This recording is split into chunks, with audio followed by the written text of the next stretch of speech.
காஞ்சிபுரம் அக்னீஸ்வரர் ஆலயத்தில் பங்குனி உத்திர திருக்கல்யாண உற்சவம் விமர்சையாக நடைபெற்றது. காஞ்சிபுரம் அடுத்த களக்காட்டூர் ஏரிக்கரை ஓரம் அமைந்துள்ள சுமார் 1500 ஆண்டுகள் பழமை வாய்ந்த ஸ்ரீ காமாட்சி அம்மன் சமேத அக்னீஸ்வரர் ஆலயத்தில் பங்குனி உத்திர திருக்கல்யாண உற்சவம் விமர்சையாக நடைபெற்றது. இதில் சிறப்பு யாகசாலை பூஜை மகேஷ் சிவாச்சாரியார் தலைமையில் வேத விற்பனர்களால் பூஜை செய்யப்பட்டு மாலை மாங்கல்ய தாரணம் சமர்ப்பித்து பங்குனி உத்திர திருக்கல்யாண வைபவம் விமர்சையாக நடைபெற்றது. இதனைத் தொடர்ந்து சிறப்பு தீபாராதனைகள் நடைபெற்று பக்தர்களுக்கு பிரசாதங்கள் வழங்கப்பட்டது. சங்கரமடத்தின் பீடாதிபதி ஆச்சாரியா சுவாமிகளின் அனுகிரகத்துடன் நடைபெற்ற விழாவில் காஞ்சிபுரம் மற்றும் அதனை சுற்றியுள்ள பகுதியில் இருந்து ஏராளமான பக்தர்கள் கலந்து கொண்டு சிவபெருமானின் பேரருளை பெற்று சென்றனர். கலந்து கொண்ட பக்தர்கள் அனைவருக்கும் பிரசாதங்களும் வழங்கப்பட்டது. விழா உபயத்தினை காமாட்சி அம்மன் ஆலய முன்னாள் ஸ்ரீகாரியம் வழக்கறிஞர் செல்லப்பா சிறப்பாக செய்திருந்தார்.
वेद्य परंज्योतिषर्मण नप्त्रीं परशक्ति गोत्रोद्भवाय सकल लोक निवासिभिः सनकीं परशक्ति गोत्रोद्भवाय गंधमीश्वरस्य श्री मेनका रमणी रमण हिमव साम्राज्यदायिने सकल सौभाग्यदायिने सकल लोक जनमात्मा पंचसारुक्षेय प्रवरान् आपलं गोकर्णिके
வாம்மா வாம்மா.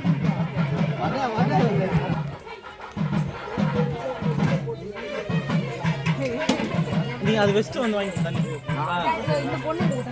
பாப்பா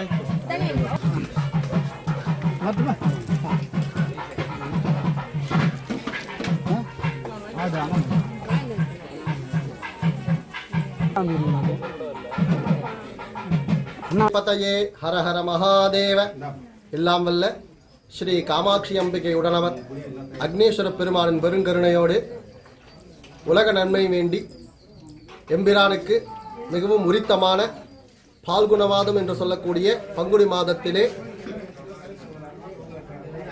உத்தரம் நட்சத்திரத்தில் கூடிய விசேஷ தினத்தில் இன்றைய தினம் எம்பிரானுக்கு மகாபிஷேகமும் அதனைத் தொடர்ந்து கல்யாணோத்சவ மகா வைபவமானது மிகவும் சீருடனும் சிறப்புடனும் செம்மையாகவும் நடைபெற்றது.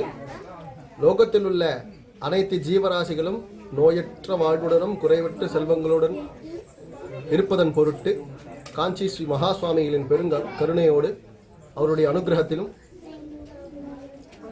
பிரதி வருடம் பங்குனி உத்திர விசேஷ தினத்திலே எம்பிரானுக்கு கல்யாணோத்சவமானது நடைபெற்றுக் கொண்டிருக்கின்றது. இன்றைய தினம் 7வது சம்பத்சரமாக கருத்தில் கொண்டு எம்பிரானுக்கு கல்யாணோத்சவமானது நடைபெற்றது. இவ்வாலயமானது களக்காட்டூர் கிராமத்திலே ஏரிக்கரையிலே மிகவும் அபூர்வமான விசேஷமான லிங்கமாக கருதப்படுகிறது. அக்னீஸ்வர பெருமான் ஒரு காலத்தில் அக்னி பகவான் வழிபட்ட விசேஷ ஸ்தலமாக இருக்கக்கூடிய இந்த ஆலயத்தில் 7ஆம் வருடமாக எம்பிரானுக்கு கல்யாணோத்சவம் நடைபெற்றது. சிவஸ்ரீ பிரம்மஸ்ரீ செல்லப்பா அவருடைய உபயத்தில் நடைபெற்ற இந்த கல்யாணோத்சவமானது உலக நன்மை வேண்டி எல்லோரும் சௌக்கியமா இருக்கணும். எல்லாரும் அவங்க வாய்ப்பு இருக்கும்போது இந்த அக்னீஸ்வர பெருமான கண்ணால் தரிசித்து எல்லாம் வல்ல ஸ்ரீ பரமேஸ்வரனின் பேரொருவனுக்கு பாத்திரமாகும்படி கேட்டுக்கொள்ளப்படுகிறார்கள்.